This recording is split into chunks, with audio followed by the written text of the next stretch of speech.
A video on this bit of pork. So I have been curing pork as a way of improving its flavour, and it really works. So if you're wanting to make meatballs, I suggest that you cure the pork before you make the meatballs. It makes them a lot nicer and improves the texture. And I thought that curing it's a bit of a faff to kind of get a whole bit of pork and cure it for a couple of weeks. As a way of speeding that process up, I kind of thought, well, it takes 2 weeks because it takes 2 weeks for the salt to properly penetrate the pork. But if we just bought some mince, we could just season it overnight and it would have the same effect. And it did. But I was a little bit, when I bought the mince and I cured it, but I thought some more liquid would come out of the mince. So that bit of pork there, which I'm going to do something else with, there is some, I've cured it in a bag, but there's that liquid that's come out of the pork that the salt has drawn the moisture out of. And I kind of thought that would happen with the bought pork mince as well, but it didn't. And I don't think it sucked it back in. It just didn't expel any liquid. So what I thought I'd do is we'll just take this bit of pork, fresh pork that I bought, and a bit of fat as well. And I'm going to make some sausages anyway, some cured pork sausages anyway. So I'll just mince that bit of pork and fat together, and add some salt to that when I finally mince it, and we'll just see if. Oh yeah, we'll mince that cured pork at the same time as well. That's going to be a separate video. We're going to make some choritos and some salamis. But we might as well just do this experiment. We'll mince that and cure it overnight and see if any liquid kind of comes out of it, and maybe if they're doing something to the pork mince to retain moisture in it. Is there some kind of ingredient that they're adding? Because that's fresh pork, and if we add salt to it, some liquid should come out of it. But anyway, we'll see. I just need to mince it first. I just need to clean the mincer because I was making different types of sausages. But as I'm a mess at the moment, we might as well not have to wash the board and kind of cut up some of the stuff at the same time. Done the mince. Oh, shake the camera. Let's just season it generously. It's going to cure. So that much. And let's see, we'll just massage it around and we'll just see if any liquid comes out overnight. It feels different already to the bought mince. But anyway. Right. And it's fine because I'm going to use that in some chorizo salamis tomorrow. So, I made a mess of my hands again.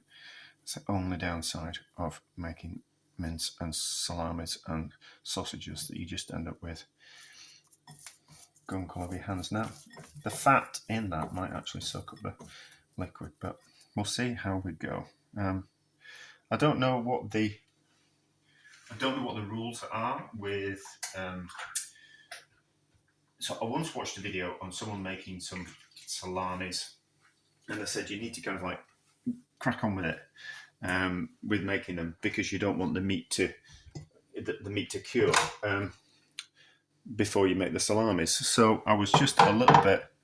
I kind of taken that as a rule, but is that really important? The way we mince things, because I have made different things out of bacon mince. So, and this is off subject as always. Buying cooking bacon is the cheapest meat that you can buy. I don't think.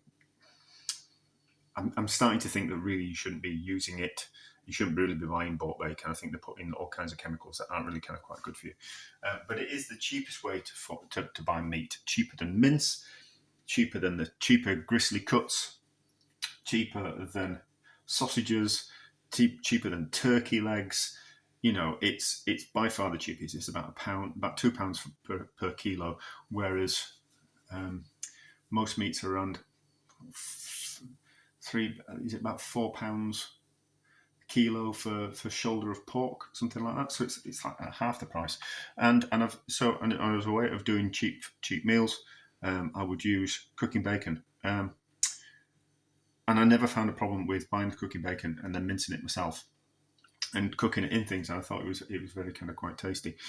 So that was obviously cured beforehand, and then we turned it into mince. So I don't know, but anyway, it's an interesting experiment. But so I'm going to be using that tomorrow. So there's no point washing it.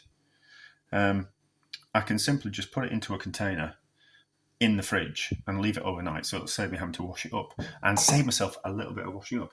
I don't recommend you do it, but it's just a different way of thinking about things, isn't it? So if I'm going to use the mince twice, and then we'll just put it in the fridge overnight, and nothing will go bad, nothing will go off. I'm not leaving it out to get covered in bacteria or start going mouldy or anything like that. It's going to a chilled environment, so that will be able to be used tomorrow.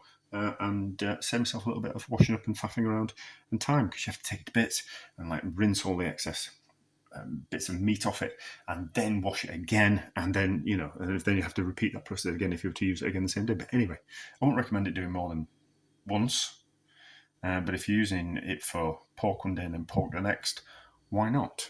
Right, so this pork has, that's really firmed up overnight.